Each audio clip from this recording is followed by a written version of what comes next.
Verse 15, it's a key verse. Be careful, Jesus warned them. Watch out for the yeast of the Pharisees and that of Herod. And Jesus is saying in no uncertain terms, be on your guard, be diligent, beware, watch out for these things. Beware of the yeast of the Pharisees. If you take yeast and just a little bit of yeast and put it in a batch of dough, it goes throughout the dough.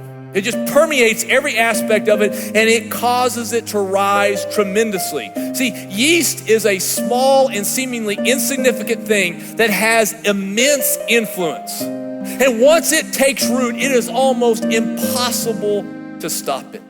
Pharisees lived by rules, lots and lots of rules. Their lives were focused solely on do's and don'ts.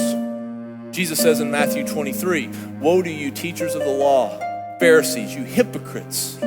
You are like whitewashed tombs, which look beautiful on the outside, but on the inside are full of dead men's bones and everything unclean. In the same way, on the outside, you appear to people to be righteous and wonderful and great, but on the inside, you are full of hypocrisy and wickedness.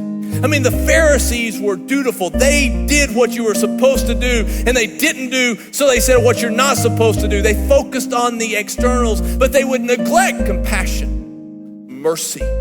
They would tell other people, you need to obey the rules, you need to obey the laws. That's the confrontation Jesus had in Mark chapter 7. They came to Jesus and said, why don't you and your disciples keep the traditions of the elders? That was their job, to make sure other people did it, but they didn't lift a finger to try to help people. They didn't have a lot of grace to help people grow in this. They were just demanding that people be like them. They were legalistic, another extreme of the pendulum, another form of religion.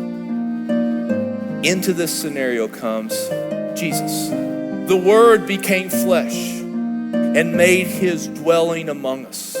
We have seen his glory, the glory of the one and only who came from the Father, full of grace, hear the words, full of grace and truth. Jesus didn't come with grace only. Jesus didn't come with truth only. Jesus came utterly, completely full of grace and truth.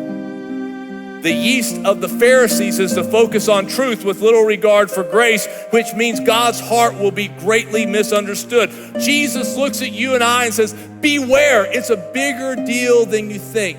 Beware of the yeast of the Pharisees.